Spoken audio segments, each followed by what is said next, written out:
அதிகாரத்துல சூம்பின கையுடைய மனிதனுடைய நிலையை நம்ம அங்க பார்க்கிறோம். அந்த மனிதனுடைய நிலை நமக்கு பிரதானமா அது சொல்லுது, இது ஒரு வியாதி இல்லை, இது ஒரு சரீர ஊனம். வியாதிக்காரனுக்கு சுகமாகுன்ற நம்பிக்கை இருக்குது, ஊனமானவனுக்கு எந்த நம்பிக்கையும் இல்லை. அப்ப ஒரு பரப்புல இருந்து வந்திருக்கணும், இல்ல விபத்துனால கொடிய நோயினால வந்திருக்கிறோம். ரெண்டாவது லூக்கா சொல்றாரு அவனுடைய வலது கை ஊனன்றார். ஏன் அதை சொல்றாரு? மனுஷன் பெரும்பாலும் வலது கையை தான் பயன்படுத்தும். உலகத்துல பெரும்பாலான மக்கள் சாப்பிட்றதுக்கும் வேலை செய்யறதுக்கும் பலம் உள்ளது வலது கை. இப்ப அவனுடைய வலது கை ஊனமாயிடுச்சு, சூம்பின கை.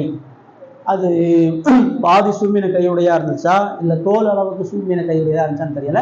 ஆனா அவனுடைய கை செயல்படாது, அந்த கையை வச்சு அவனால எந்த வேலையும் செய்ய முடியாது அப்படின்றத பாருங்க. இப்படிப்பட்ட ஒரு மனுஷன் அன்னைக்கு அந்த ஜபாலயத்துக்கு வந்திருக்கிறான்.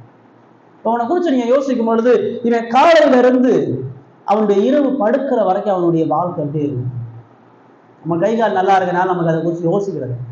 இவன் வாழ்க்கை எப்படி இருக்கும் நீங்க தெரியணும்னா, உங்க வலது கையை ஒரு நாள் கட்டி வச்சுட்டு இந்த கையிலேயே எல்லா வேலையும் செஞ்சு பாருங்க. காலையில எழுந்திரிச்சு ப்ரெஷ் வளர்க்குறதுல இருந்து, குளிக்கிறதுல இருந்து, நீங்க ட்ரெஸ் மாத்துறதுல இருந்து, சாப்பிட்றதுல இருந்து, வேலைக்கு போறது வரைக்கும் இந்த ஒரு கையை வேலை செய்ய விடாம இந்த இடது கையில நீங்க வேலை செஞ்சு பார்த்தீங்கன்னா தான் இந்த மனிதனுடைய வலி பிரச்சனை என்னன்னு தெரியும். எல்லாரும் மாதிரி ஒரு வேலையை ரொம்ப சுலபமா செய்ய முடியாது. எல்லாரும் ஒரு வேலையை அரை மணி நேரம் செஞ்சாங்கன்னா இல்லை அந்த வேலையை 3 மணி நேரம் செய்யணும். ஒரே கையில தான் செய்யணும். இல்லை ஒரே கையில தலை வாரணும், ஒரே கையில ஆடை மாற்றணும். இன்னைக்கு இருக்கிற மாதிரி பெரிய டெக்னாலஜியால் இன்னைக்கெல்லாம் நிறைய ஊனமானவர்களுக்கு, மாற்றுத்திறனாளிகளுக்கு அரசாங்க வேலை இருக்குது, நிறைய எஜுகேஷன் இருக்குது, நாடுகள்லாம் அவங்கள ரொம்ப கேர் பண்ணி கவனிக்குது. அன்னைக்கு ஒரு ஊனமானவனுக்கு எந்த படிப்பும் கிடையாது, எந்த வேலையும் கிடையாது. அவன் ஒரு சாபத்துக்குரியவனா, அவன் தேவாலயத்துக்கு போக முடியாது, இவன் ஒரு யூதன் வேற, அவன் கடவுளுடைய சாபத்தை சுதந்திரிச்சிருக்கிறான், நியாய பிரமாணத்தினுடைய தண்டனைகள் அவன் மேல இருக்குன்னு சொல்லி அவனை எல்லா இடத்துலையும் அந்த பெரும்பாடுள்ள ஸ்திரியை போல இவன் ஒரு புறக்கணிக்கப்பட்ட ஒரு மனிதன் தான். தினந்தோறும் இவனுடைய அன்றாட வாழ்க்கையை இவன் கடந்து போறதே ஒரு கடினமான ஒரு நிலை. அவன் எழுந்து வேலை செஞ்சு, இப்போ வேலை செஞ்சானா அவனுக்கு எவ்வளோ சம்பளம் கொடுப்பான்? நார்மலாக வேலை செய்கிறவனுக்கு சம்பளத்தை விட அவனுக்கு பாதி சம்பளம் தான் கொடுப்பான். அதையும் கூட உருப்படியாக பெற்றுக்கொள்ள முடியாது. உரிமையாக எதையும் கேட்க முடியாது, எதையும் அதிகாரத்தோட பெற்றுக்கொள்ள முடியாது. இவன் எந்த கூட்டத்திலையும் சமுதாயத்திலையும் போனாலும் ஒடுக்கப்பட்டவனா, எல்லாராலையும் புறக்கணிக்கப்பட்டவனா, மட்டுப்படுத்தப்பட்ட ஒரு மனிதனால வாழ்ந்திருப்பான். அவனுக்கு ஒரு பெரிய வேலை இருக்காது.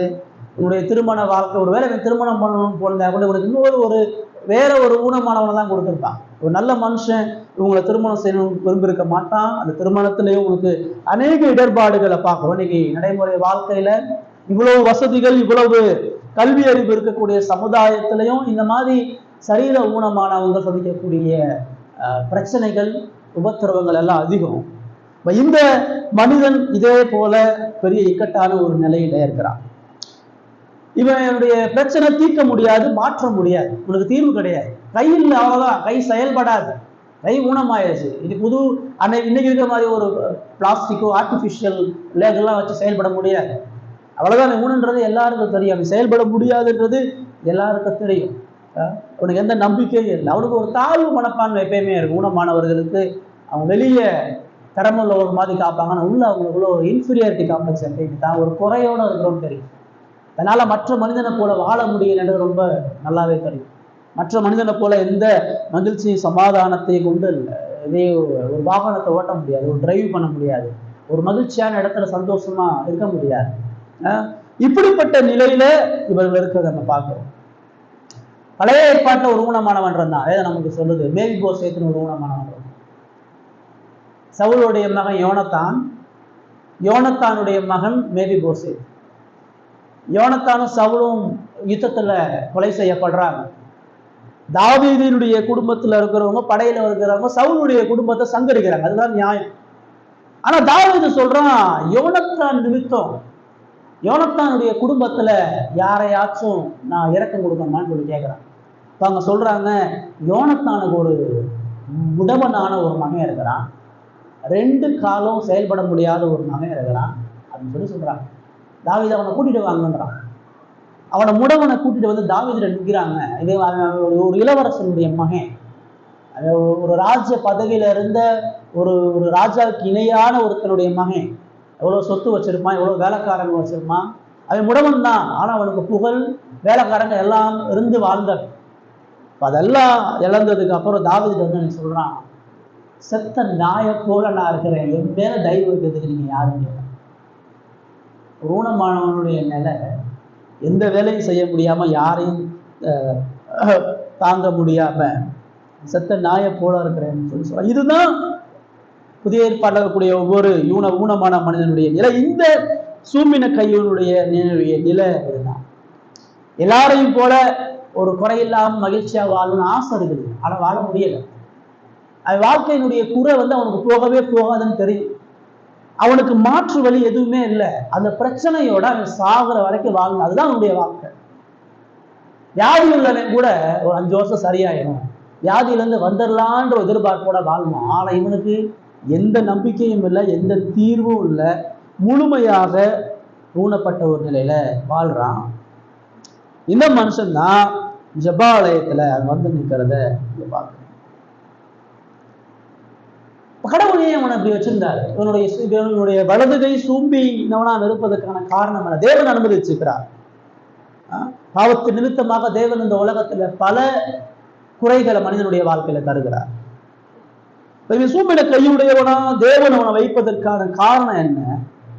அவன் தன்னை தடவியாகிலும் தேடி வரும்படியா, அந்த ஊனத்தின் மூலமாக அவன் கடவுளை பார்க்கும்படியா, அந்த ஊனத்தின் மூலமாக தேவனிடத்துல மீட்புக்காக அவன் வரும்படியா, அவனுடைய நிலையில்லாத வாழ்வினுடைய அழிவை உணர்ந்து, இந்த உலகம் நிரந்தரம் அல்ல, இந்த உலக வாழ்க்கை நிரந்தரம் இல்லைன்றத அவன் உணர்ந்து மனம் திரும்பி கடவுளுடைய சமூகத்துக்கு வரும்படியாக அவன் ஊனமாக்கப்படுகிறான். கடவுள் இந்த உலகத்தை பார்த்தான்னு சொன்னா நீதியா எல்லாரையும் தண்டித்து நரகத்தில் அனுப்புறதுக்கு தான் எல்லா மனிதனும் தகுதியா இருக்கிறான்.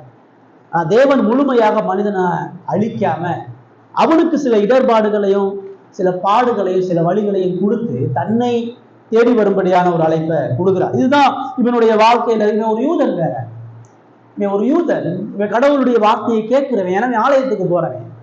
இவன் ஊனமா இருக்கிறேன், வீட்டுல உட்காரல, ஊனமா இருக்கிறேன், யாரும் என்னை கவனிக்க மாட்டாங்கன்னு அமைதியா இல்லை. இவன் எங்க இருக்கிறான்? ஓய்வு நாள்ல ஜெபாலயத்துல இருக்கிறான்.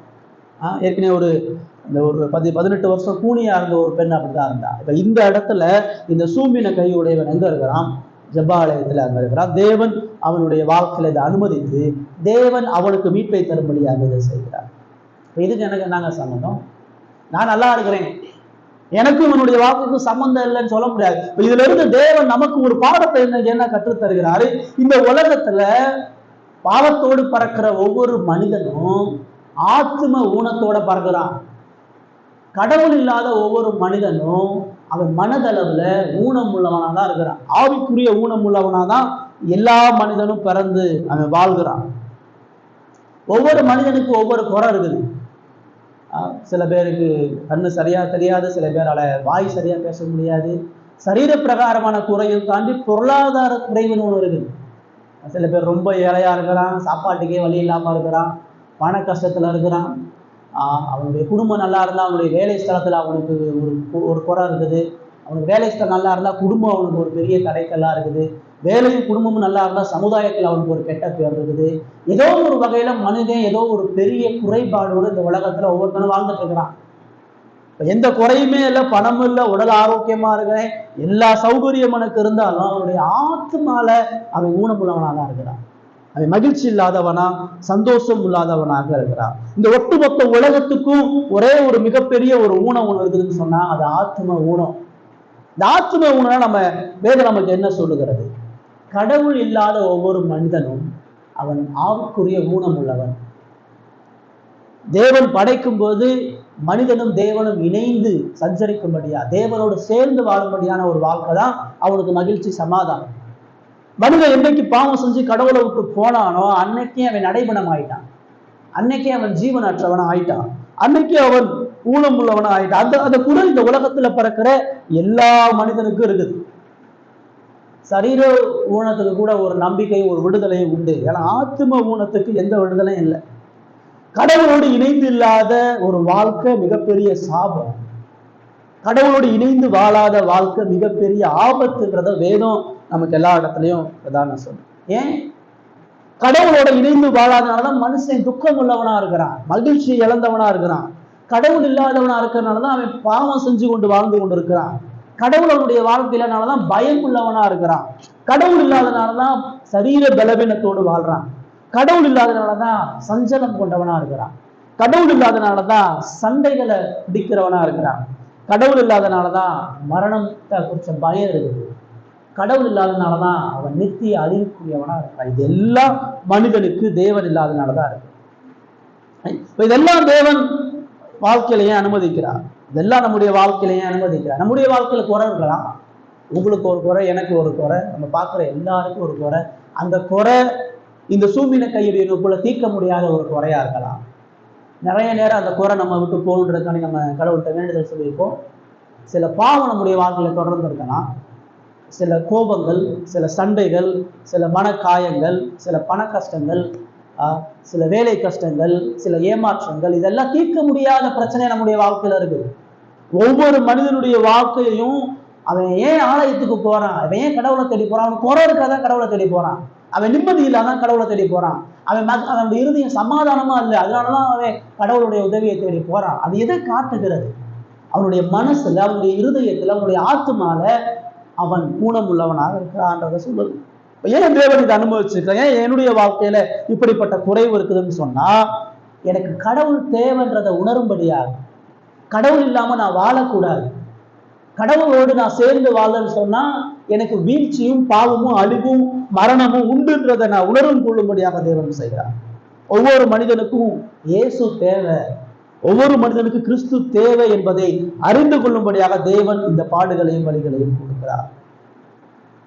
இப்ப இவன் பிரச்சனையை வீட்டுல இல்லை. இப்ப இவன் ஆலயத்துக்கு போனா இவனை யாரும் கனப்படுத்த மாட்டாங்க, யாரும் இவனை அன்பு கூற மாட்டாங்க, யாரும் இவனை முன்னாடி இருந்து உட்கார சொல்ல மாட்டாங்க. இவன் ஆலயத்துக்கு போனா அவனுக்கு நிறைய பிரச்சனை இருக்குது. எல்லாரையும் போல சந்தோஷமா சிரிச்சு பேச முடியாது, எல்லாரோட ஐக்கியப்பட முடியாது. ஆனாலும் அந்த ஊனத்தோட அந்த கஷ்டத்தோட அவன் அன்னைக்கு ஜெபாலயத்துல போய் அங்க இருக்கிறான். வழிகளிலும் பாடுகளிலும் கடவுளை தேடி வருகிறத நிறுத்தக்கூடாது. பிரச்சனைகள்ல கடவுளை விட்டு பின்வாங்க கூடாது. எவ்வளோ வருஷம் ஆலயத்துக்கு போயிருப்பான் பிரச்சனை போல, எவ்வளோ வருஷம் ஜெபாலயத்துல போய் கடவுளை ஆராதிக்கிறான். ஆனா ஊனமுள்ளவனாதான் இருக்கிறான். அவனுக்கு தெரியும் அவனுடைய வாழ்க்கை பிரச்சனை தீராது. பிரச்சனை தீரணுன்றதுக்காக அவனுடைய கடவுளுடைய சமூகத்துக்கு போல தேவன் தன்னை படைச்சிருக்கிறார். தேவன் தன்னை இந்த ஊனத்தின் மத்தியிலும் தனக்கு வேண்டிய கிருபைகளை கொடுக்கிறார் என்கிற நன்றி அறிதலோடு அவன் போறான். அன்னைக்கு இயேசு அங்க இருக்கிறாரு, இயேசு சுகப்படுத்துவார்னு அவனுக்கு தெரியாது. அவன் எப்பயும் போல அவன் செய்ய வேண்டிய கடமைகளை செய்யறான். அதே போல நாமளும் நம்முடைய வாழ்க்கையில பாடுகள் உபத்திரவங்கள் மத்தியில கடவுளை ஆராதிப்பதும் கடவுளுடைய சமூகத்துக்கு போவதும் கடவுளுடைய வார்த்தையை தேடுவதும் ஒரு பொழுது விட்டு விடக்கூடாது. நம்ம அதை செய்யறோமா? முதலாவது இந்த பகுதி நமக்கு அதான் சொல்லுகிறது. நமக்கு எதை தேடி இந்த உலகத்துல ஓடுறோம்? வாழ்க்கையில கடவுளை தேடி ஓடுறோமா? கடவுளுடைய வார்த்தையை தேடி ஓடுறோமா?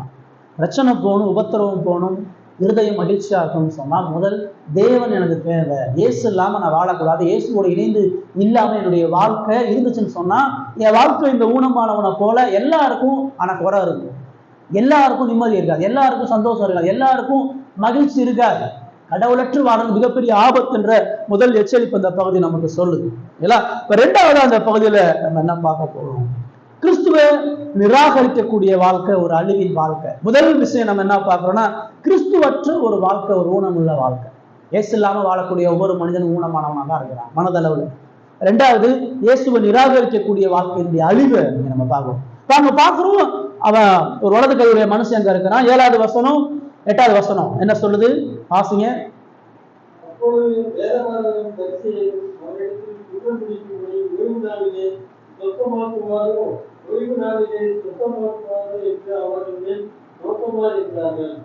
அவருடைய சிந்தனைகளை அவர் அறிந்து சூழ்நிலை கையுடைய மனுஷனை நோக்கி நீ எழுந்து நடுவே என்றார்.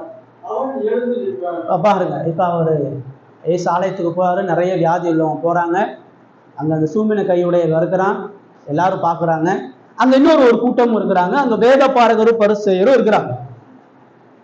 இப்ப பரிசேயர்களும் ஜெபாலயத்தை நடத்துறவங்க.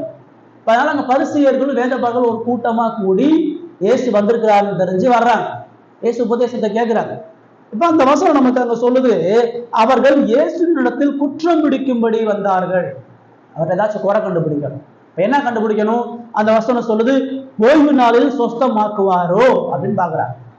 ஏன்னா அவருடைய வேலை ஓய்வு நாள் உபதேசம் பண்ணிட்டு அங்க வரக்கூடிய வியாதி உள்ள மனிதர்களுக்கு சுகத்தை கொடுக்குறாரு. ஏற்கனவே அவர் சீமோனுடைய மாமிக்கு போய் சுகம் கொடுத்திருக்கிறார். பிசாசு பிடிச்சிருந்த ஒரு மனிதனுக்கு ஓய்வு நாள சுகத்தை கொடுத்திருக்கிறார். ஒரு கூலியை சுகப்படுத்துறார். இதெல்லாம் அவங்க பார்த்துட்டு இன்னைக்கு இந்த ஓய்வு நாள்ல அங்க ஒருத்தர் வியாதி உள்ளவனா இருக்கிறான், ஒரு சூமின கையுடையவனா இருக்கிறான், இவனை கட்டாயம் இவர் சுகப்படுத்தாம போக மாட்டாரு. அப்படி இவர் சுகப்படுத்தினாலும் இவர் மேல குற்றம் சாட்டணும். என்ன குற்றம் சாட்டணும்? அவர் ஓய்வு நாள் கட்டளையை மீறிட்டாரு, ஓய்வு நாள் வேலை செய்யக்கூடாது. இப்ப இவரை அவனை சுகப்படுத்தினால வேலை செஞ்சு கடவுளுடைய கட்டளையை மீறிட்டாரு அப்படின்னு குற்றம் சாட்டும்படியா இவர் கடவுளுடைய வார்த்தைக்கு கீழ்ப்படியாது எதிர்த்து நிற்கிறனால இவர் கடவுளுடைய மனுஷன் இல்லை, இவர் தீர்க்கதரிசி இல்லை, இவர் மேசியா இல்லை அப்படின்னு சொல்லி இவரை ஜெபாலயத்துக்கு புறம்பாக்கும்படியாக அவர்கள் அங்க நின்று கொண்டிருக்கிறார். குற்றம் சாட்டும்படியாக அங்க வந்து நிற்கிறாங்க. அவர் மேல் நோக்கமா இருந்தார்கள் அப்படின்னு சொல்லி பார்க்கிறோம். 8வது வசனம் நமக்கு சொல்லுது, அவர்களுடைய சிந்தனைகளை அவர் அறிந்து அப்படின்னு சொல்லி. அவங்க மனசுல நினைக்கிறாங்க, தன்னை பார்க்கறது, அந்த சூமின கையவனை பார்க்கறது, பிரசங்கெல்லாம் பண்ணி முடிச்சாச்சு. இப்போ அவங்க இருதயத்தினுடைய நினைவுகளை அவர் அறிகிறார். ஒவ்வொரு மனிதனுடைய இருதயத்தினுடைய வேதனை இயேசுவால மட்டும்தான் அறிய முடியும். ஒவ்வொரு மனிதனுடைய இருதய உணர்வுகளை அவர் மட்டும், இருதயத்தை பார்க்கிறவர் தேவன். மனுஷனால முகத்தை தான் பார்ப்பான், கடவுள் மட்டும்தான் இருதயத்தை பார்க்க முடியும். இப்ப அவரை பார்த்து அவர் அந்த சூமின கையுடைய மனுஷனை பார்த்து அங்க சொல்றாரு, நீ எழுந்து நடுவே நின்றார். நீங்க மத்தேயுல பாத்தீங்கன்னா, மத்தேயு அங்க என்ன சொல்றாரு? மத்தேயு 12வது அதிகாரத்துல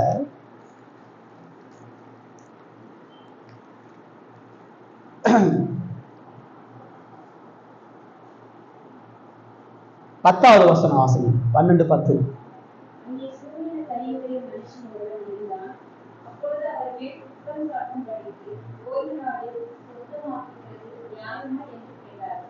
பதினொன்று.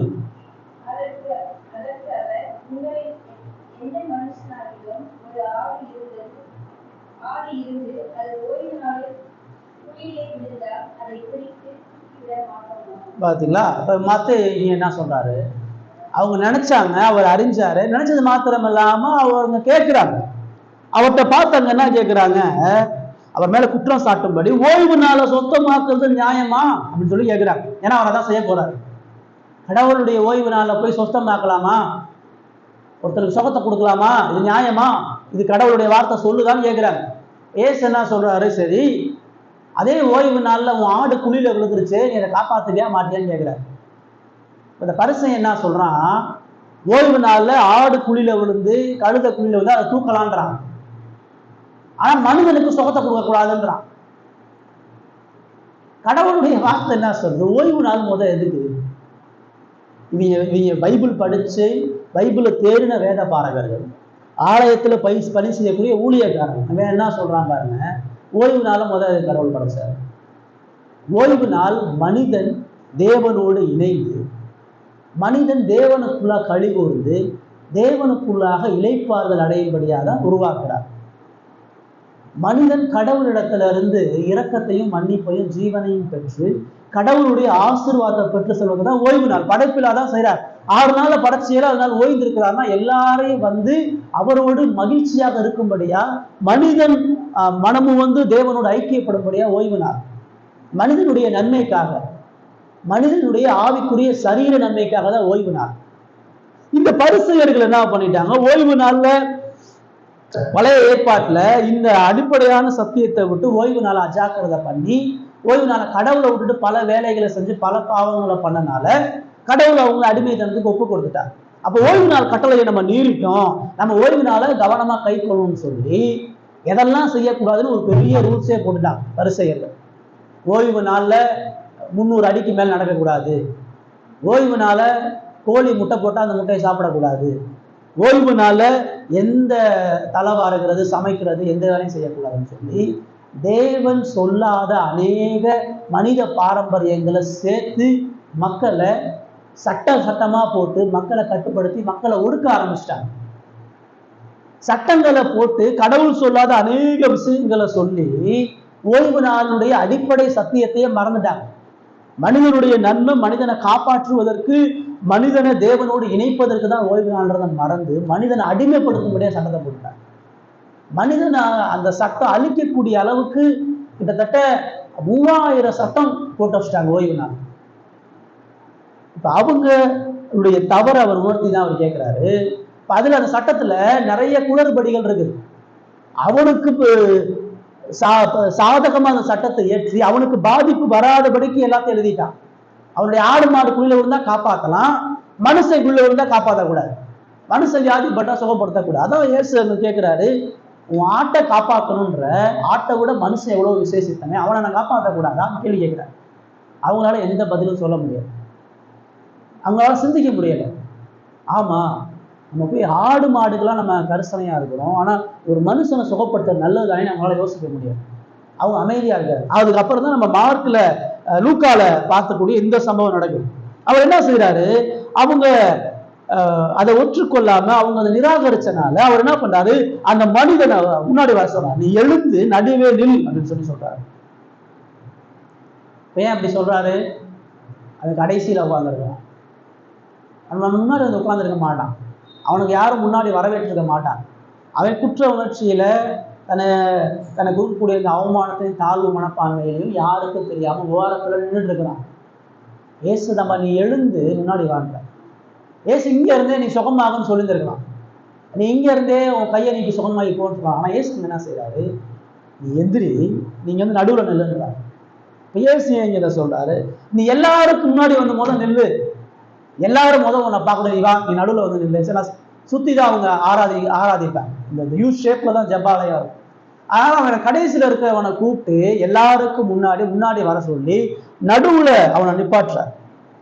இப்ப நிப்பாட்டி, நீ எல்லாரும் உன்னை பாருங்க முதல்ல, நீ எல்லாரும் இவனை பார்த்து இவனுடைய நிலையை பாரு, அவனுடைய கையை பாரு, அவனுடைய பரிதாபகாரமான நிலையை பாரு, நீ பார்த்து ஒரு முடிவை சொல்லுன்னு சொல்லி அவனை நிறுத்துறாரு. இவ்வளவு காலம் யாரும் அவனை கவனிக்கல, இவ்வளவு காலம் ஏதோ ஓரத்துல வந்துட்டு ஏதோ பிச்சைக்காரை மாதிரி போயிட்டான்னு சொல்லி எல்லாரும் ஆராய்ச்சிட்டு போயிட்டாங்க.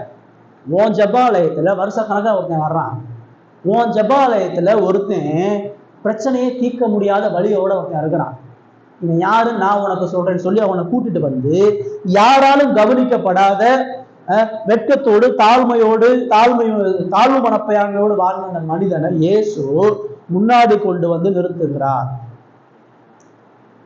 அவனுக்கு எவ்வளவு சங்கடம் அங்க இருந்திருக்கும். இதுக்கு நாள் வரைக்கும் அங்க முன்னாடி போய் நின்னதே இல்லை. அவன் எந்த ஒரு பொது இடங்கள்லையும் மக்கள் கூடி வர இடங்களையும் முதன்மைப்படுத்தக்கூடிய எந்த ஒரு இடத்துலையும் போய் நின்னதில்லை.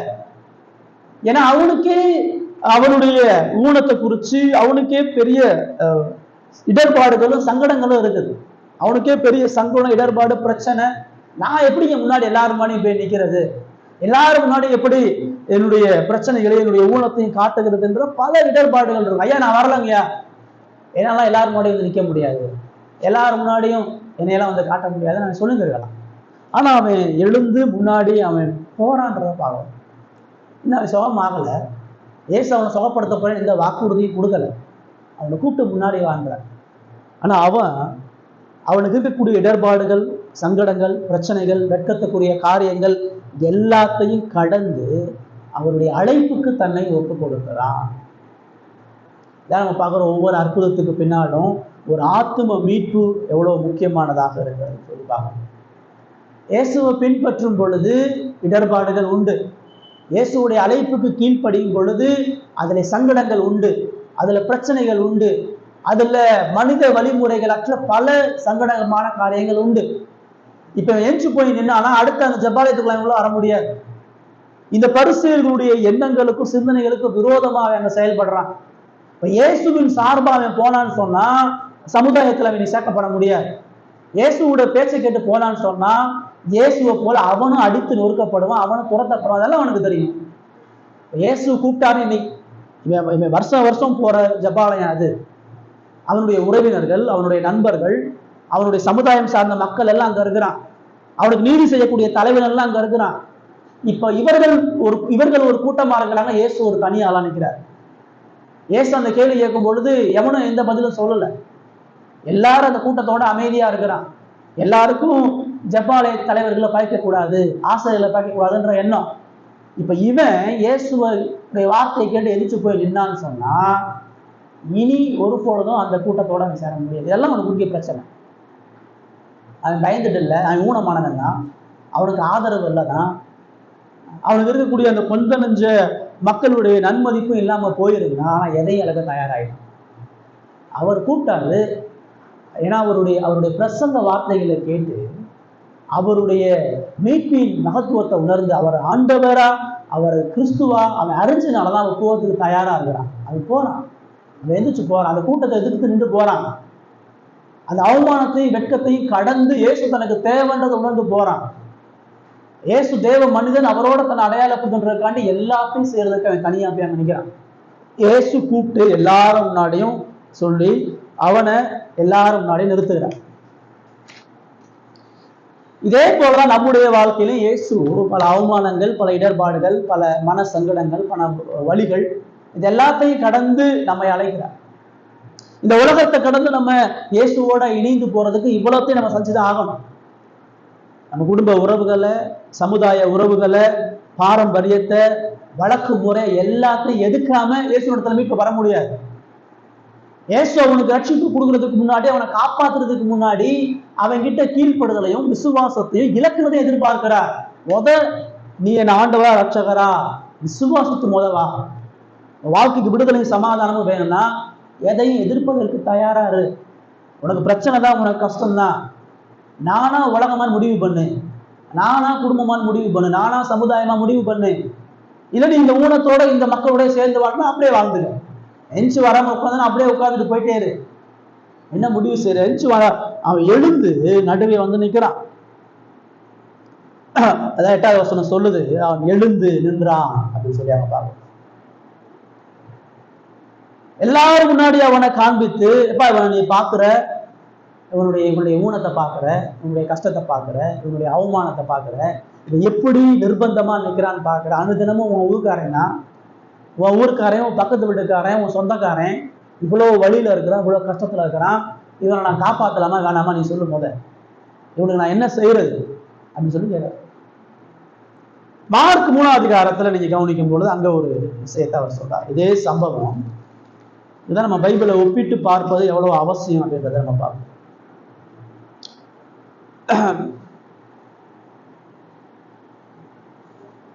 4வது வசனம் 3:4, மார்க் 3வது அதிகாரம் 3:4.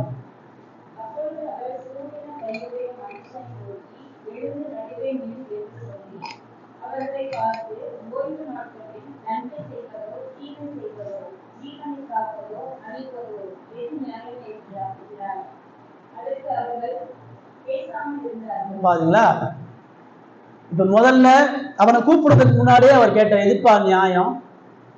ஓய்வுனால நன்மை செய்யறதா, ஜீவனை காப்பதா, ஆடை விழுந்தா காப்பாத்தலாமா வேணாமா, என்ன நியாயம் கேட்டார். யாரும் எந்த பதிலும் சொல்லல. அவனை கூப்பிட்டு வந்து இவனை பாருன்றார், இவனுடைய நிலைய பாருன்றாரு. நிப்பாட்டிட்டு இப்ப திரும்ப சொல்றாரு, ஓய்வு நாள்ல நன்மை செய்யறதா தீமை செய்யறதா, ஜீவனை காப்பறதா அழிப்பதா, எது நியாயம்? இப்ப அவங்க எது நியாயம் கேட்டாங்க. ஓய்வு நாள சுகமாக்குறது நியாயமான்னு கேட்டாங்க. இப்ப அவரு அவனை கூப்பிட்டு வந்து நிப்பாட்டி இவனை காப்பாத்துறதா அழிக்கிறதா, எது நியாயம் நீ சொல்லுன்றார். அவனுடைய கேள்விக்கு அதே கேள்வியை அவன்கிட்ட கேட்கிறார். நீ ஆடை காப்பாத்தலன்ற, இவனை காப்பாத்தலாமா வேணாமா சொல்லு. உன் ஆலயத்துக்கு இவ்வளவு வருஷமா வந்துட்டு இருக்கிறான், இவ்வளவு வழியோட இருக்கிறான், இவ்வளவு பிரச்சனையோட இருக்கிறான், இவனை நான் காப்பாத்தலாமா வேணாமா? அந்த வருஷம் என்ன சொல்லுது? அவர்கள் பேசாமல் இருந்தார்கள். கூட்டத்துல ஒருத்தையும் கூட பேச, எல்லாரும் அவனுடைய நிலையை பார்க்குறாங்க, அவனுடைய பிரச்சனையை பார்க்குறாங்க. ஐயா அவனுக்கு சுகத்தை கொடுத்து அனுப்புங்க, உண்மையாவே அவன் ரொம்ப கஷ்டப்படுறீங்க, அவன் இந்த ஊனத்தால அவன் வாழ்க்கையில எந்த சந்தோஷமும் இல்லைங்க, வாழ்க்கை ஃபுல்லா கஷ்டத்துதாங்க வாழ்ந்தான், இனிமேலாச்சும் நீங்க அவங்க வாழ் ஒருத்தையும் கூட சொல்லல. அந்த கூட்டத்துல அவ்வளவு பேர் கூடி இருக்கிறான். மத தலைவர் இருக்கிறான், கடவுள் பைபிள் எடுத்து போதிக்கிறவன் இருக்கிறான், பொது ஜனங்கள் இருக்கிறான், அவன் சொந்தக்காரன் இருக்கிறான், அவன் உறவுக்காரன் இருக்கான், 12 சீசர்களும் இருக்கிறாங்க. இயேசுவை பின்பற்றிய சீசர்கள் ஒருத்தையும் கூட வாயை தொடர்ந்து சொல்லலாம். ஐயா நீங்க அவனை காப்பாத்துங்க. ஜீவன் கொடுக்கறதா நல்லது, அவனுக்கு உயிர் கொடுக்கறதா நல்லதுன்னு ஒருத்தர் கூட சொல்றேன். எல்லாரும் வாயை மூடிட்டு அமைதியா இருக்கும். என்ன சொல்றது? அங்க இருக்கிற ஒருத்தனுக்கும் அவன் சுகமாகிறது விருப்பம் இல்லை. அங்க இருக்கிற ஒருத்தனுக்கும் அவன் ஜீவன் பெற்று வாழ்வது பிரியம். அவங்களுக்கு என்ன தேவை? பாரம்பரியம் தேவை. இவ்வளவு நாள் பின்பற்றிய பாரம்பரியம் தேவை. அவன் செத்தாலும் பரவாயில்ல, எனக்கு பாரம்பரியம் தான் வேணும். இந்த ஜப ஆலயத்துக்கு கூடிய கட்டுப்பாடு தான் தேவை. இந்த சட்டம் தான் தேவை. இந்த சட்டம் அழிச்சாலும் பரவாயில்ல, கொன்னாலும் பரவாயில்ல. இந்த பரிசேயர்களுடைய அனுபவங்களும் இந்த பரிசேயர்களுடைய போதனை உபதேசம் தான் தேவை. ஒருத்தனை இந்த வாயும் பேசல. எல்லாரும் ஏன்னா பேசினா அடுத்து அவர்கள் யாரும் அந்த ஆலயத்தில் ஆராதிக்க முடியாது. அவர்கள் அந்த பரிசேயர்களுடைய உபதேசத்தை எதிர்த்து அங்க வாழ முடியாத எல்லாம் அமைதியா எந்த வார்த்தையும் பேசாம அப்படியே அமைதியா இருக்கிறார்.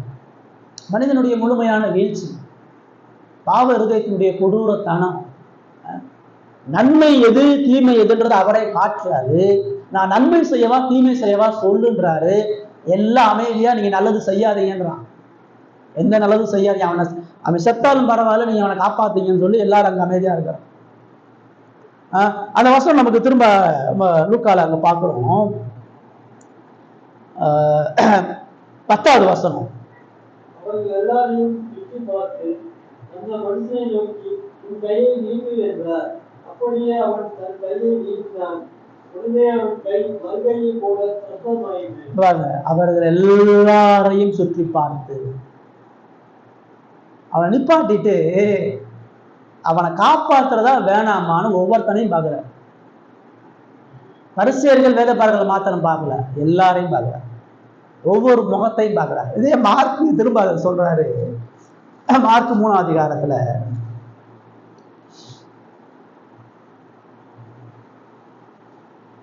5வது வசனம். அவர்களுடைய எதிரே கடிதத்து நிமித்தம் அவர் வெற்றிடப்பட்டு கோபத்துடனே சுற்றிலும் இருந்தவர்களை பார்த்து அந்த மனுஷனை நோக்கி உன் கையை பாருங்க, அது சொல்றது பாருங்க. பேசாம இருந்தாங்க. அவர்களுடைய இருதய கடினத்து நிமித்தம் அவர் விசனப்பட்டு. என்னடா ஒருத்தையும் கூட வாய் பேச மாட்டேன்றீங்க, ஒருத்தையும் கூட அவன் நல்லா இருக்குன்னு சொல்ல மாட்டேன்றீங்களே, ஒருத்தையும் கூட அவனுக்கு வாழ்வு கொடுன்னு சொல்ல மாட்டேன்றீங்களே, ஒருத்தையும் கூட அவனை காப்பாத்துன்னு சொல்ல மாட்டேன்றீங்களே சொல்லி இருதயத்தை விசனப்படுறாரு. எவ்வளவு கடின இருதயம்! அடுத்தவனுடைய அழிவை எவ்வளவு தூரம் வாஞ்சிக்கிறான், அடுத்தவன் வாழக்கூடாதுன்னு நினைக்கிறான், அடுத்தவனுக்கு ஜீவன் வரக்கூடாதுன்னு எப்படி நினைச்சிட்டு இருக்கான்னு சொல்லி இயேசு விசனப்படுறார், கவலைப்படுறார். அது மாத்திரம் வசனம் நான் சொல்றது, கோபத்துடனே சுற்றிலும் இருந்தவர்களை பார்த்து. இயேசு கோபப்பட்டதெல்லாம் ரொம்ப ரேரான இடம் தான். 2 இடம் 3 இடத்துல மட்டும்தான் அவர் கோபப்படுறாரு. ஒண்ணு ஆலயத்துல காசுக்காரர்கள் வியாபார ஸ்தலம் ஆக்கும்போது சாட்டை எடுத்து அடிக்கிறார், கோபப்படுறாரு. அப்புறம் இந்த இடத்துல கோபப்படுறாரு. ஏன் கோபப்பட்டாரு? அவர் கோபப்பட்டு சுற்றி இருந்த எல்லாரையும் பார்க்கிறார். ஒவ்வொருத்தரையும் கோபத்தோட பார்க்கிறார். எல்லா மனிதனையும் சீசர்கள்ல இருந்து வேதபாரர்கள் பரிசேயர்கள் ஒவ்வொருத்தனையும் கோபத்தோட பார்க்கிறார். ஆலயத்தில் இருதய விசனத்தோட கோபத்தோட ஒவ்வொருத்தனையும் பார்க்கிறார். இந்த பார்வையிலேயே அவன் சுட்டெறிஞ்சிருக்கும். ஏன் கோபம்? ஏன் இயேசுக்கு எவ்வளவு கோபம் வந்துச்சு? ஏன் கோபத்தோட அவர் எல்லாரையும் ஒத்து பார்க்கிறாரு? அவனுக்கு நல்லது எதுன்னு தெரிஞ்சு அதை செய்ய முடியாதுன்னு சொல்றான். உண்மை எதுன்னு தெரிஞ்சு அதை செய்ய மாட்டேன்றான். எது சத்தியம்னு தெரிஞ்சு அந்த சத்தியத்தை நிராகரிப்பதற்கு தயாரா இருக்கிறான். உண்மையை தெரிஞ்சு உண்மையின்படி வாழ மறுக்கிறான். உண்மைக்கு தன்னை ஒப்பு கொடுக்க மறுக்கிறான். அந்த இருதய கடினம், அவருடைய இருதய கடினத்தின் நிமித்தம் சரியான வழி எதுன்னு தெரிஞ்சு அதுல போக மறுக்கிறேன். எதை செய்யணும்னு தெரியும் ஆனா செய்ய மாட்டான், எதை பேசணும்னு தெரியும் ஆனா பேச மாட்டான், எது உண்மைன்னு தெரியும் அந்த உண்மை பக்கம் நிற்க மாட்டான், எது சத்தியம் தெரியும் அந்த சத்தியத்துக்கு கீழ்ப்படிய மாட்டான். அதுதான் அவளை கோபப்படுது. மனுஷன் பாவத்தில் இருக்கிறது பிரச்சனை இல்லை, ஆனா பாவத்துல இருந்து மீட்பு எதுன்னு தெரிஞ்சு பாவத்துல இருக்கிறதா பிரச்சனை. எது நல்லதுன்னு தெரிஞ்சு அதை செய்யாம இருக்கிறதா பிரச்சனை. எது நீதியும் தெரிஞ்சு அதை செய்யாம இருக்கிறதா, அதுதான் கடவுளுடைய கோபத்துக்கும் கடவுளுடைய ஆக்கினைக்கும் பாவம். அவ இருதயத்துல தப்பா நினைச்சா அப்ப அவர் கோபப்படல. இருதயத்துல ஓய்வு நாளை மீறாருன்னு நினைச்சான், ஏன்னா அது அறியாம நினைச்சான்னு அவருக்கு தெரியும். இப்ப அவர் விளக்கப்படுத்தி சொல்றாரு, அவர் உபதேசம் பண்றாரு, போதிக்கிறாரு. எக்ஸாம்பிளுக்கு அவனை கூப்பிட்டு வந்து நிறுத்துறாரு. நீ பார்த்து சொல்லுவா, உன்னை காப்பாத்தலாமா வேணாம், என்ன செய்யலாம்னு சொல்லு. இதுக்கும் வேத வார்த்தையில மீறுவதற்கு முதல்ல என்ன சம்பந்தம் இருக்கு? சொல்ல போனா நான் தான் ஓய்வு நாளை உண்மையா கை கொள்றேன். ஓய்வு நாள் இருந்து மனிதனை காப்பாற்றுறதுக்கு தான், மனிதனுக்கு வாழ்வு தர்றதுக்கு தான், மனிதனுக்கு உயிர் கொடுக்கறது தான். இப்ப நான் அதை செய்ய போறேன், நான் தான் உண்மையா அந்த கட்டளையை கீழ்ப்படுகிறேன், நீ பொய்யா அதை மீறிட்டு இருக்கிறன்றதை அவங்களுக்கு உணர்த்துறார். அவர்கள் அதை கேட்காம நிராகரிக்கிறார். இயேசு சுற்றிலும் ஒவ்வொருத்தனையும் பார்த்து அவர் கோபப்படுகிறார். யாராச்சும் ஒருத்தன் பேசுவானா, யாராச்சும் ஒருத்தன் அவனுக்கு ஆதரவு கொடுப்பானா, ஒரு குரல் அந்த கூட்டத்துல இருந்து வருமானு பாக்குறார். ஒருத்தன் கூட அந்த மனிதனுக்கான ஆதரவையோ சமாதானத்தையோ அவர் கொடுப்பார். மனித இருதய கொடூரம் எவ்வளவு ஆபத்தானதுன்னு பார்க்கிறோம். சத்தியத்தை நிராகரிக்கக்கூடிய ஒவ்வொரு மனிதனுக்கும் நீதியான நியாய தீர்ப்பு. இயேசுவினுடைய அந்த கோபம், இன்னைக்கு நீ இவனை காப்பாத்த உனக்கு அழிவு இருக்கு, இன்னைக்கு இவன் சாகணும்னு நினைக்கிறேன் உனக்கு ஒரு சாவு இருக்கு, இன்னைக்கு இவன் காப்பாற்றப்படக்கூடாது இவன் இப்படியே செத்து போகணும்னு நினைக்கிற ஒவ்வொருத்தனுக்கு அழிவு இருக்கு. அதான் ஒவ்வொருத்தனும் கோபத்தோட பாக்குற. உன் இருதய கடினத்துக்கு ஒரு அழிவு இருக்குது, உன் இருதய கடினத்துக்கு ஒரு நீதியான தண்டனை இருக்குது. நீ சக்தி என்னன்னு தெரிஞ்சு கீழ்ப்படியாம போறதுக்கான அழிவை நீ சந்திச்சு ஆகணும். நீ பாவம் என்னன்னு தெரிஞ்சு அதை விடாம தொடர்ந்து செய்வதற்கான நீதியான நியாய தீர்ப்பு விளைவுகளை நீ சந்திக்கணும். உண்மைக்கு எதிராக வாழாத, சத்தியத்துக்கு எதிராக உன் கதவை சாத்தாத, சரியானதுக்கு எதிராக எதிர்த்து நிற்காதன்ற ஒரு எச்சரிப்பு அங்குள்ள ஒவ்வொரு மனிதனுக்கு அவர் கொடுக்கிறார். இந்த சூம்பின கையுடவனை நிராகரித்த இந்த மக்கள் தான் பிலாத்துக்கு முன்பாக இயேசுவை நிராகரிச்சான். இங்க பேசாம அமைதியா இருந்தான், ஆனா பிலாத்துக்கு முன்னாடி அமைதியா இல்லை. இதே சம்பவம் தான். பிலாத்து இந்த இயேசு சூம்பின கையுடவனை நிப்பாட்டி இவனை காப்பாத்தலாமா வேணாமான்னு கேட்கிறார். பிலாத்து இயேசுவை நிப்பாட்டி இவர் நான் விடுதலை பண்ணவா வேணாமான்னு கேட்டார். நீ பார்த்துட்ட, இவர்கிட்ட எந்த குற்றமும் இல்லை, இவர் உண்மை உள்ளவரா இருக்கா, நீதி உள்ளவரா இருக்கா, இவர் நான் விடுதலை செய்யவா சிலுவையில் அறையவா, இவர் நான் என்ன செய்யன்னு கேட்கிறேன். இங்கேயாச்சும் இந்த கூட்டம் அமைதியா வாயை பொத்திட்டு இருந்துச்சு, அங்க அமைதியா இல்லை. சிலுவையில் அறையும், சிலுவையில் அறையும் கத்தனா, வாழவே கூடாது, இவரை கட்டாயம் அழிச்சு கொன்றுங்க. இந்த இடத்துல அவனு சார்பா பேசாத பொழுது அவ்வளவு கோபம் வருது. அங்க பரிசுத்த கடவுளுக்கு எதிராக முழு கூட்டமும் ஒன்று கூடி சத்தியத்தின் தேவனை சிலுவையில் அறையும் என்று கதறதை பார்க்கணும். அப்ப கடவுளது சத்தியத்தை அறிந்து நிராகரித்து அக்கறையற்று வாழக்கூடிய மக்களுக்கு நித்திய கோபாக்கினை உண்டு என்பதை இயேசு எச்சரிக்கிறார். ஒரு புறம் அவர் அன்பின் தேவன் தான், மீட்பின் தேவன் தான், மனதுருக்கத்தின் தேவன் தான், மறுபுறம் அவர் கோபத்தின் தேவன், அவர் தண்டனையின் தேவன், அவர் ஆக்கினையின் தேவன், அவர் நீதி செய்கிற தேவன் என்பதை இந்த பகுதியை பார்க்கிறோம். இன்னைக்கு இயேசுடைய இந்த கோபத்தில் அவங்க தப்பிச்சிட்டாங்க. அவர் வெறும் பார்வையில தன் கோபத்தை வெளிப்படுத்தி போயிட்டாரு. ஆனா அவர்களுக்கு ஒரு நாள் வருது, இவனை மீட்க போன இந்த ஒவ்வொரு ஜனங்களுக்கு ஒரு நீதியான நியாய தீர்ப்பு வருது. இயேசுடைய உக்கிர கோபம் ஒரு நாள் இந்த உலகத்துக்கு வர இருக்குது. அவர் ராஜாதி ராஜாவை இந்த உலகத்துல வரும்பொழுது தனது உக்கிர கோபத்தை சத்தியத்தை தெரிஞ்சு நிராகரித்த ஒவ்வொரு மனிதனுடைய வாழ்க்கையில ஊற்ற போறார். அந்த உக்கிரமான கோபத்திலிருந்து எந்த மனிதனும் தப்பிக்க முடியாது. இன்னைக்கு அவருக்கு அந்த விடுதலையை கொடுத்து தப்பிக்க விட்டாரு. நியாய தீர்ப்புனால ஒவ்வொரு மனிதனுக்கு நீதியான தண்டனையை கட்டாயம் கொடுத்தாங்க. இங்க ஒரு ஊனமுற்ற பாவி எல்லாத்தையும் எதிர்த்து கீழ்ப்படுகிறான். ஒரு வேதம் தெரிஞ்ச ஒரு ஞானி எல்லாத்தையும் தெரிஞ்சு அவருக்கு எதிர்த்து நிற்கிறவனாக அங்க இருக்க. அவனுடைய படிப்பு, அவனுடைய வேத ஞானம், வேத அறிவு அவனை எவ்வளவு மதீனமா ஆக்கியிருக்குன்னு பார்க்கிறோம். ஒருவேளை புறக்கணிக்கப்பட்ட மோசமான பாவி எப்படி இயேசுவால் அங்கீகரிக்கப்படுகிறாங்க. இந்த பகுதி 2வது நமக்கு என்ன சொல்லுகிறது? இயேசுவுக்கு பாத்திரமான நம்முடைய வாழ்க்கை எப்படி இருக்கு? இயேசுவுக்கு கீழ்ப்படிந்து வாழ்றோமா, இயேசுவுக்கு கீழ்ப்படியாம வாழ்றோமா? நம்ம பாவத்தோடு வாழ்றதுல பிரச்சனை இல்லை, பாவத்திலிருந்து மனம் திரும்பி கீழ்ப்படிந்து வாழ்றதுதான் நமக்கு அவசியம். உண்மை என்ன, சத்தியம் அறிஞ்சது கீழ்ப்படியாம வாழ்றது ரொம்ப ஆபத்தானது. தேவன் தனது வார்த்தையின் மூலமா நமது பாவத்தை உணர்த்தி பாவ செயல்களை உணர்த்தும் பொழுது அதுக்கு மனம் திரும்பணும். உண்மை எதுன்னு தெரிஞ்சு உண்மையின் பக்கம் வந்து நிக்கணும். சத்தியம் எதுன்னு தெரிஞ்சு சத்தியத்தை பின்பற்ற வரணும்.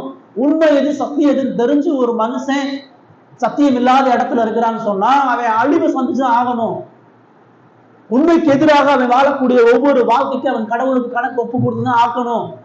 அவனுடைய பாரம்பரியத்தையும் அவனுடைய கலாச்சாரத்தையும் அவனுடைய மனித வழிமுறைகளும் அவனுக்கு அவசியமா இருக்குன்னு சொன்னா தேவன் அவனை விசாரிக்கிறவரா இருக்கிறார். ஒருபொழுது அவர் விட்டு விடுகிறார் அல்ல. நம்முடைய வாழ்க்கை இந்த சூமின கையுடையவனை போல இருந்துச்சுன்னு சொன்னா நம்ம கட்டாயம் இயேசுவுக்காக உபத்திரவங்களை, பாடுகளை, அவமானங்களை சந்திக்க தயாரா இருக்கிறோமா? பாவத்தை எதிர்த்து வாழ தயாரா இருக்கிறோமா? இயேசுடைய வார்த்தைக்கு கீழ்ப்படிய தயாரா இருக்கிறோமா? இல்லைங்க, இதெல்லாம் சாத்தியப்படாதுங்க, இதெல்லாம் நடைமுறைக்கு ஒவ்வாதுங்க, இதெல்லாம் கஷ்டங்கன்னு சொன்னா அதுக்கு அழிவுன்றது ஒரு பொழுது மனதிடக்கூடாது. மூணாவதா கடைசி அந்த பகுதியில நம்ம பார்க்கிறோம். முதல்ல என்ன பார்த்தோம்னு சொன்னா இயேசு இல்லாம வாழ்ந்த வாழ்க்கை ஊனமுள்ள வாழ்க்கைன்றதை பார்க்கிறோம். இயேசுவை நிராகரித்து வாழக்கூடிய வாழ்க்கை அது அழிவின் வாழ்க்கைன்றதை பார்க்கிறோம். மூணாவது ஜீவனை இழந்து கிறிஸ்து எவ்வளவு மீட்கிறார் அப்படின்றத பார்க்கிறோம். அவர் கேட்கிறாரு, யார் எந்த பதிலும் சொல்லல, அவங்க எல்லாரையும் பார்க்கிறாரு. எல்லாரையும் பார்த்தவர் என்ன சொல்றாரு? ஒருத்தனும் இவனை ஆதரிக்கல, ஒருத்தனும் இவன் வாழணும் விரும்பல, ஒருத்தனும் இவன் மீட்கப்படுவதற்காக விரும்பல. அவனுடைய சொந்த ஜனங்கள் நிராகரிக்கிறாங்க, அவனுடைய உறவுகள் நிராகரிக்கிறாங்க, அவனுடைய நண்பர்கள் நிராகரிக்கிறாங்க, அவனுடைய சமுதாயம் அவனை நிராகரிக்கிறது. பேச என்ன பார்க்கறாரு? எப்பா, உன்னை யாருமே காப்பாற்ற விரும்பலப்பா, உனக்கு ஜீவன் கொடுக்க இந்த மக்கள் யாருமே விரும்பல, நீ பேசாம போய் உட்காரு, யாருக்கும் உன்னை காப்பாற்றுறதுக்கான எந்த இஷ்டமும் இல்லை, நானும் உன்னை காப்பாற்ற விரும்பலன்னு அவர் சொல்லல. நீ எவன் காப்பாத்தாம போ, நீ ஆதரவு கூடாம போ, நீ ஒத்துக்காம போ, நீ ஏத்துக்காம போ, நான் இவனை மீட்காம போறதில்லை, நான் இவனுக்கு விடுதலை கொடுக்காம போறதில்லை, நீ எந்திரிச்சு வந்து நில்லு சொன்னது மாத்திரம் இல்லை, எல்லாரையும் பார்த்து அவர் கோபத்தோடு கண்டிச்சுட்டு அவனை பார்த்து அவர் சொல்றாரு, எல்லாரையும் சுற்றி பார்த்த அந்த மனுஷனை நோக்கி உன் கையை நீட்டுன்றார். அவன் கையை நீட்டும் போது, இதுக்கு முன்னாடி எனக்கு கையை மடக்கிதான் வச்சுட்டு இருக்கிறான், கை ஊனமான கையை மடக்கிதான் இருந்துச்சு, அவன் நீட்டுறான். இயேசு சொன்ன அந்த வார்த்தை கீழ்ப்படுத்த கையை நீட்டுறான். அந்த வசனம் சொல்லுது, உடனே அவன் கை மறு கையை போல சுத்தமாயிற்று. அடுத்த நொடி கை உருவாகுது புதுசா, மறைஞ்சு உள்ள இருக்கக்கூடிய கட்டி போற மாதிரி இல்லை, உள்ள இருக்கக்கூடிய ஏதோ நரம்பு போற மாதிரி இல்லை, ரொம்ப டெலிபரேட்டா கையே இல்லாத இடத்துல, கையே சூம்பி போய் இல்லாத இடத்துல ஒரு புது கை உருவாகுது. கொஞ்சம் கொஞ்சமா உருவாகல, ஒரு நொடியில உருவாகுது. மறு கையை போல சுத்தமாகுது. மறு கையை போல அதே பலமோட, அதே வல்லமையோட, அதே பொலிவோட இன்னொரு கை அங்க உருவாகிறத நாங்க பார்க்கணும். அடுத்த நொடி அவன் மீட்கப்படுகிறத பாருங்க. இயேசு இங்க பாருங்க, இந்த பக்கம் இயேசுக்கு எதிர்ப்பு இருக்குது. இயேசுக்கு இதுதான் கடைசி இந்த ஜபாலயத்துல. இவனை சுகப்படுத்திட்டான்னு சொன்னா இனி இவர் இந்த ஆலயத்துக்கு வர முடியாது. இவர் சுகப்படுத்தினான்னு சொன்னா இனி இவர் இந்த ஊர்ல இருக்க முடியாது.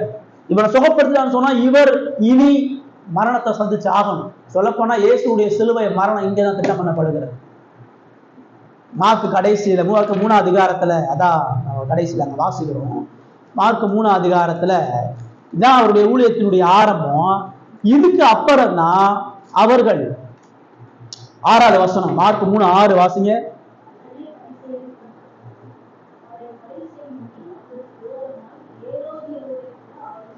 ஊழியத்துடைய ஆரம்பத்துல இயேசு கொலை செய்யணும் முடிவு பண்றாங்க.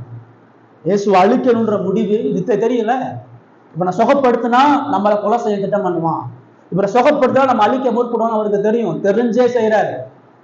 நீ என்னை கொலை பண்ணு, என்னை பாடுகளுக்கு உட்படுத்த, என்னை அவமானப்படுத்த, இவனை மீட்காம நான் போறதில்லை, இவனுக்கு விடுதலை கொடுக்காம நான் விடுபடுறதில்லைன்றத இயேசு மிக தெளிவாக அறிந்து எல்லா தைரியத்தோடு எல்லா எதிர்ப்புகள் மத்தியில இயேசு அவனை மீட்க தயாரா இருந்தான். அவன் எல்லாத்தையும் இழந்து வர்றான், எல்லாத்தையும் எதிர்த்து வர்றான். அவனுக்கு இவர் தன்னை இழப்பதற்கு தயாரா இருக்கிறார். அவன் குடும்பத்தையும் சமுதாயத்தை என்ன இழந்தான், இயேசு தான் உயிரையே அவனுக்கு இழக்க ரெடியா இருக்கிறார். அவன் அவருக்கு கொடுத்த அந்த அன்பை காட்டில் இவர் அவனுக்கு காண்பித்த அந்த அன்பினுடைய மகத்துவத்தை நம்ம அங்க பார்க்கிறோம். யார் உன்னை நிராகரிச்சாலும் நான் உன்னை மீட்டுக் கொள்கிறேன் என்றார். எந்த விசுவாசித்து வந்த எந்த மனிதனும் நான் கைவிடுகிறது இல்லை என்றார்.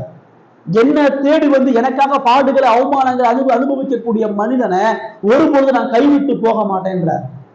எனக்கு அவமானம் வந்தாலும், எனக்கு ஜீவன் போனாலும், எனக்கு எல்லா பாடுகளும் வந்தாலும் நான் ஜீவனையும் வாழ்வையும் தருகிறவராக இருக்கிறேன். என்னை நம்பி வர ஒருத்தரை நான் கைவிடுகிறது இல்லை, என்னிடத்தில் வருகிற ஒருவனை நான் தள்ளி விடுகிறது. வருத்தப்பட்டு பாரம் சொல்ற எல்லாரும் நீங்க வாங்க, நான் உங்களுக்கு இளைப்பாறுதலை மீட்பையும் தருகிறேன் என்று அவர் சொல்றார்.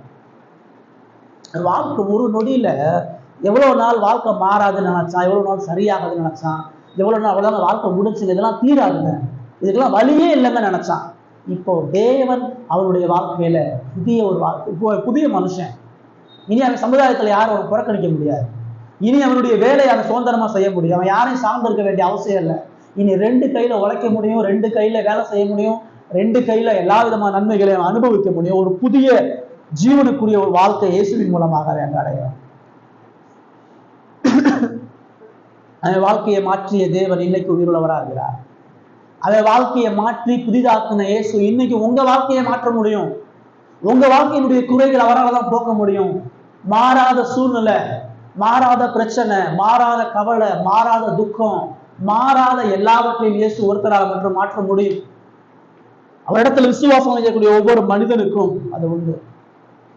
கை சுத்தமாகுது, சுகமடைகிறான். அந்த வசனம் அங்க நம்ம பார்க்கிறோம். 11 என்ன சொல்லுது?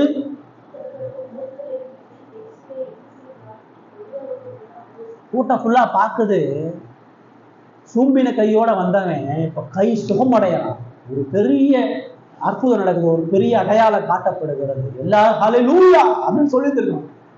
கடவுளுக்கே மகிமைன்னு சொல்லியிருக்கோம். கடவுள் ஜீவனை கொடுத்திருக்கான்னு சொல்லுவாங்க. அந்த வசனம் என்ன சொல்லுது? அவர்கள் மூர்க்க வெறி கொண்டு, அவனோட சுகமாக்கு சந்தோஷத்தை கொடுக்கல, அவன் வாழ்வு பெற்றது இவனுக்கு மகிழ்ச்சியை கொடுக்கல, அவன் புதிய மனுஷனா போனது இவனுக்கு எந்த விதமான சந்தோஷத்தையும் கொடுக்கல. கடவுளை மகிமைப்படுத்த வேண்டிய ஜனங்கள் அவர்கள் மூர்க்க வெறி கொண்டு அவரை என்ன செய்யலாம்? இனிமேல் இயேசுவை விட்டு வைக்க கூடாது. இனிமேல் இந்த கட்டளையை மீறின இயேசுவை கொலை செய்யறதை தவிர வேற எந்த வழியிலும் சொல்லி திட்டம் பண்றாங்க. மனித பாரம்பரியத்தினுடைய மிகப்பெரிய ஆபத்து இதுதான். மனித கலாச்சாரத்தினுடைய மிகப்பெரிய ஆபத்து இதுதான். மனிதனுடைய சுய வழிகளுடைய மரண வழிகள் அதுதான். அது கடவுளை நிராகரித்து கடவுளை கொலை செய்ய கூட தயாரா இருமா, பாரம்பரியத்தை விடமாட்டான். கடவுளை அவமானப்படுத்தி கடவுளை நிர்வாணப்படுத்த தயாரா இருப்பான், தனது சுய சிந்தனைகளையும் திட்டங்களையும் ஒருபொழுது விடமாட்டான். இந்த அவனை சுகப்படுத்தின இந்த காரணத்துக்காண்டி தான் அவர்கள் நிராகரித்து சிலுவையில் ஏற்றி கொலை செய்வதற்கு தயாராக இருந்தார்கள். அவனுக்கு மீட்பை தந்தா தனக்கு சிலுவை மரணம் அவருக்கு தெரியும். அவனுக்கு மீட்பை கொடுக்கும்போது தனக்கு அவமானமும் தனக்கு நிந்தைகளும் தனக்கு நிர்வாணமும் இருக்குன்றதை தெரிந்து அவர் அவனை மீட்பதற்கு ஆயத்தமும் சித்தம் உள்ளவராக இருக்கிறார். இவனை மாத்திரம் அல்ல, யாரெல்லாம் இயேசுவின் இடத்துல உண்மையாகவே மீட்பை தேடி தனது பாவ நிலையை உணர்ந்து தனது பிரச்சனையை உணர்ந்து யாரெல்லாம் அவருக்கு கீழ்ப்படியும்படியாக பாடுகளை உபத்திரவங்களை கடந்து வருகிறாரோ எல்லா மனிதனுக்கும் அவர் ஜீவனையும் வாழ்க்கையும் தரார். தன்னை நம்பி வருகிற ஒருத்தனையும் அவர் வெட்கப்படுத்துறதே இல்லை. அவரை நம்பி வந்த ஒருத்தனும் தோத்து போனதே இல்லை. அவர் நம்பி வந்த ஒருத்தனையும் அவர் ஒரு பொழுது கைவிட்டதே இல்லை. அவர் தான் உயிரை கொடுத்து கூட அவனை காப்பாதற்கு ரெடியா இருக்கிறார். தன்னை அழிச்சு கூட அவனுக்கு ஜீவன் கொடுப்பதற்கு ஆயத்தம் உள்ளவராக இருக்கிறார் என்றதை நம்ம கற்றுக்கிறார். இப்படிதான் இயேசு உங்களை என்னை மீட்டெடுத்திருக்கிறார். உங்களுக்கு எனக்குமான ரட்சிப்பு என்பது சுலபம் கிடையாது. ஒண்ணு அவன் காப்பாற்றப்பட்டு அவர் சாகணும், அல்லது அவர் மீட்கப்பட்டு அவன் சாகணும். ரெண்டுல ஒரே ஒரு வழிதான். சுகமாக்குனா அவருக்கு மரணம், விடுதலை பண்ணா அவனுக்கு அழிவு, இவருக்கு மீட்பு. நான் சத்தாலும் பரவாயில்ல, ஒருத்தன் தான், ஒரு பெரிய கூட்டலாம் இல்லை, அது ஒரே ஒரு மனுஷன் தான். அந்த ஒருத்தனுக்காக தனது மரணத்தை உறுதி செய்து அவனுக்காக சிலுவையை நோக்கி போனார். ஒருவேளை இயேசு சிலுவையில மரணத்துக்கு ஒப்பு கொடுக்கும் பொழுது இந்த சூப்பின கையுடைய அந்த செய்தியை கேட்டுதானே அவனுக்கு எவ்வளவு பெரிய ஒரு ஆணம். என்னாலதானே அவருக்கு அந்த மரணம், என்னைய சுகப்படுத்தினதானே அவருக்கு அந்த அவமானம், என்னைய மீட்டதுனாலதானே அவருக்கு அன்னைக்கு அவ்வளவு பெரிய இக்கட்டுகளை சந்திச்சு அவன் நிர்வாணமா மரணத்துக்கு போனான்ற ஒரு செய்தியை அவன் கேட்கிறான். உங்களுக்கு எனக்கு இயேசுதான் செஞ்சிருக்கிறார்.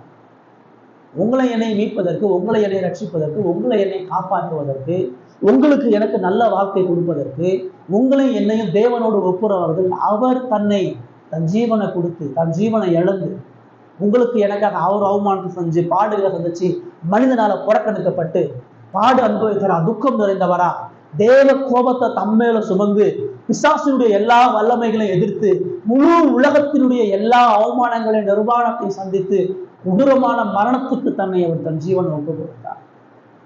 இயேசு எவ்வளவு பெரிய அருமையான இயேசு, எவ்வளவு மகிமையான இயேசு. ஒரு பாவிக்கே தான் உயிரை கொடுக்கறதுக்கு தயாரா இருக்கிறார் அப்படின்னா உங்களுடைய என்னுடைய வாழ்க்கையில் அவர் எவ்வளவு அன்பு உள்ளவராக இருக்கிறார். உங்களுக்கு எனக்கு கொடுக்கக்கூடிய மீட்பு எவ்வளவு பெருசு. உங்களுக்கு வாழ்வு கொடுக்காத அவர் தன்னுடைய ஜீவனை கொடுத்திருக்கிறார், தன்னுடைய வாழ்வு அர்ப்பணிக்கிறார். நீங்க எப்படி வாழ்றீங்க? உங்க வாழ்க்கை எப்படி இருக்குது? இந்த மனுஷனை போல இருக்குதா அல்லது அந்த பரிசேயர்களை போல இருக்குதா? எதை நோக்கி நம்ம வாழ்ந்துட்டு இருக்கிறோம்?